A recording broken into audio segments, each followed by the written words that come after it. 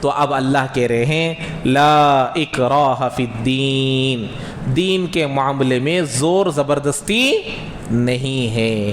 یہ آیت کا ٹکڑا دنیا کے ان تمام لوگوں کے منہ پر ایک تماچا ہے، ایک تھپڑ ہے، جو لوگ یہ کہتے ہیں کہ مسلمانوں کو، غیروں کو مجبور کیا گیا مسلمان بننے پر، غیروں کو مسلمان بننے پر مجبور کیا گیا۔ اللہ کہہ رہے ہیں لا اکراہ فی الدین، دین کے معاملے میں زور زبردستی نہیں، تلوار کے زور پر اسلام پھیلا ہے، یہ جھوٹ ہے۔ میں آپ کو مثال دیتا ہوں، اللہ کے نبی کو 40ویں سال میں نبوت کا تاج پہنایا گیا، پوری دنیا میں داعی، دعوت دینے والے اگر کوئی تھے تو کون تھے؟ ارے بولو بھائی، اللہ کے نبی حضرت محمد صلی اللہ علیہ وسلم۔ آج کے زمانے میں ایسی باتوں کا علم ہر مسلمان کو رکھنا ضروری ہے۔ تو بتائیے 1400 اللہ کے نبی علیہ السلام جب وہاں پیدا ہوئے، 40 سال کے بعد اعلان ہوا، آج تقریباً 1447 چل رہی ہے ہجری، تو اس 1447 سال پہلے جب اللہ کے نبی دعوت دینا شروع کیے تو مسلمان ایک بھی نہیں تھا۔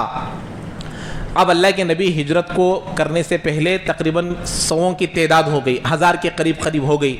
کیا کسی کو گردن پر تلوار رکھ کر اللہ کے نبی نے کلمہ پڑھایا؟ یا کسی کو ڈرا کر مجبور کر 13 سال تک تو جنگ ہی نہیں ہوئی، 40 سال کے بعد 50 پر 3 سال تک جنگ کا حکم ہی نہیں ملا، مدینے کو جانے کے بعد جہاد کا حکم ہوا۔ تو اس سے پہلے پورے دنیا میں جو اسلام پھیل گیا، حضرت اویس قرنی رحمت اللہ علیہ جو تابعی ہیں، اللہ کے نبی کو ملنے والے تھے لیکن ماں کی خدمت کی وجہ سے رک گئے، اللہ کے نبی کو نہ دیکھا نہ صحابہ کو دیکھے، بعد میں حضرت عمر کو دعا کی درخواست کرائے۔ تو ایسے آدمی وہاں اسلام قبول کر رہے ہیں، لوگ اسلام میں داخل ہو رہے ہیں، ملک شام میں داخل ہو رہے ہیں، مصر میں داخل ہو رہے ہیں، فلاں جگہ مسلمان ہو رہے ہیں۔ کہاں جنگ ہوئی 13 سال میں؟ اتنے لوگ مدینہ تو اللہ کے نبی گئے ہی نہیں، مدینے میں جانے سے پہلے انتظار کر رہے ہیں۔ تو یہ سب چیزیں کیسا ہوئی؟ تلوار سے ہوا نہیں، اللہ کے نبی کے اخلاق کو دیکھ کر، اسلام کی تعلیمات کو دیکھ کر، قرآن کی تعلیمات کو دیکھ کر۔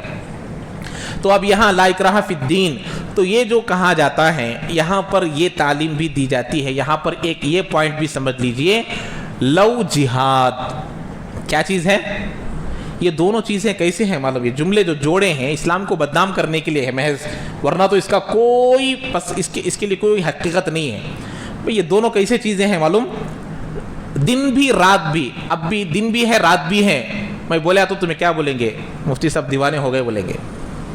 اب دن بھی ہے رات بھی ہے، سورج نظر آ رہا مجھے، رات بھی ہے، مانیں گے میری بات کو؟ لو کا مطلب ہے پیار محبت، جہاد کا مطلب ہے جنگ کرنا۔ ان دونوں کو ملانا، ان دونوں کو ایک ساتھ رکھنا ایسا ہی ہے جیسا دن اور رات ایک ساتھ ہے بولنا، کوئی میل نہیں ہے، کوئی یہ اس کا ملاپ نہیں ہے۔ تو پھر اس کو جوڑ کر اسلام کو بدنام کرنے کی کوششیں کی جا رہی ہیں۔ اب یہاں یہ ہے ہی نہیں، اگر کوئی لڑکا، اگر کوئی لڑکی اسلام کو قبول بھی کر لی پیار کی وجہ سے، محبت کی وجہ سے، اور اس کے دل میں ہے بھی میں مسلمان ہو رہی ہوں تیرے لیے، میں مسلمان ہو رہی ہوں تو ملتا بول کو، میں مسلمان ہو رہا ہوں تو ملتی بول کو، اس ارادے سے، اس سوچ سے، اس فکر سے اگر کوئی لڑکا مسلمان ہوتا ہے یا کوئی لڑکی مسلمان ہوتی ہے تو کان کھول کر سن لیجئے، اس کا اسلام معتبر نہیں، وہ مسلمان نہیں، وہ کافر ہے۔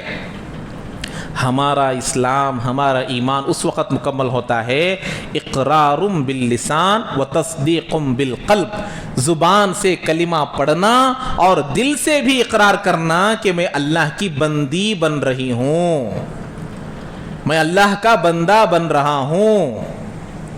ورنہ یہ کیا ہو گیا؟ یہ تو شرک ہوگا، یہ اپنے عاشق کے لیے اپنا مذہب تبدیل کر رہی ہے، اس کا تو اسلام میں جائز ہی نہیں ہے، اسلام میں اس کی تعلیم ہی نہیں ہے اور یہ جائز نہیں ہے، اور وہ مسلمان ہو ہی نہیں سکتی۔ دنیا ہونے کی وجہ سے ظاہری طور پر کلمے کو دیکھ کر مسلمان بولیں گے تو بولیں گے، لیکن اللہ کے نزدیک اس کا نام مسلمانوں کی لسٹ میں نہیں رہے گا۔ تو جتنے بھی لوگ ایسا کر کر اگر مذہب تبدیل کر رہے ہیں یا مذہب کو بتایا جا رہا ہے یا تعلیم دی جا رہی ہے، یہ بالکل اسلام کے خلاف ہے، اسلام سے اس کا کوئی تعلق نہیں، اسلام کا اس سے کوئی لینا دینا ہرگز نہیں ہے، وہ ان کی ذات کے مسائل ہیں، آپ ان سے اس کے بارے میں معلوم کر لینا چاہیے۔ اس کے بعد دیکھیے لا اکراہ فی الدین، تو دین میں کوئی زور زبردستی نہیں۔ اب یہاں پر ایک سوال پیدا ہو سکتا ہے، جب دین میں زور زبردستی نہیں ہے، نماز پڑھو، سود نکو لو، زکوٰۃ دیو، روزہ رکھو، یہ سب علماء کئی کو زور کرتے وا، سود لیے تو سود نکو لیو بولتے، جھوٹ نکو بولو، زور دیتے نا علماء، کتابوں کے ذریعے سے، بیانات کے ذریعے سے، جلسوں کے ذریعے سے سیرت پر لانے کی کوشش کر رہے ہیں، اللہ کے احکامات پر لانے کی کوشش کر رہے ہیں، منکرات کو روک رہے ہیں، برائیوں کو روک رہے ہیں، دعوت و تبلیغ کے ذریعے سے، بیانات کے ذریعے سے، کانفرنس کے ذریعے سے، یہ تمام چیزیں پھر کیوں کر رہے ہیں؟ لا اکراہ فی الدین، دین میں داخل ہونے میں زور زبردستی نہیں، داخل ہو گئے عمل کرانے میں زبردستی ہے۔ سمجھ رہے ہیں؟ داخل کرانے میں زبردستی نہیں۔ جیسے مثال کے طور پر بچے کا ایڈمیشن ہو گیا اور ایک بچے کا ایڈمیشن نہیں ہوا، ایڈمیشن ہو گیا تو اب بولیں گے یونیفارم کئی کو نہیں ڈالنے کو آیا، شوز کئی کو پہننے کو نہیں آیا، ٹائی کئی کو نہیں ڈالنے کو آیا، 10 بجے کئی کو آیا، 8 بجے آنا تھا نا، کل کئی کو ایبسنٹ ہوا، ہوم ورک کئی کو نہیں کریا، پیننا کئی کو نہیں لایا، ایریزر کئی کو نہیں لایا، کسے پوچھتے اس والا؟ باہر چلنے کو جاتا ہے ایک بچہ، اسے پوچھتے کیا؟ تو اسے زور زبردستی نہیں ہے، جس کا ایڈمیشن ہو گیا ہے اس کے لیے زور زبردستی ہے۔ تو میرے اور آپ کے لیے زور زبردستی ہے، آنکھوں کی حفاظت کرو، جھوٹ نکو بولو، اور خیانت مت کرو، بیوی کو نہ ستاؤ، ماں باپ کو نہ ستاؤ، سود نہ لو، نماز نہ چھوڑو، زکوٰۃ ادا کرو، حج کرو۔ یہ زور زبردستی دین میں پہلے سے رہنے والوں کے لیے ہیں، باہر والوں کے لیے نہیں، اور دین میں داخل کرنے کے لیے نہیں، اللہ کو مانو، اسلام میں آ جاؤ، نہیں، ہرگز نہیں ہے۔ زور زبردستی اسلام قبول کرانا جائز نہیں ہے۔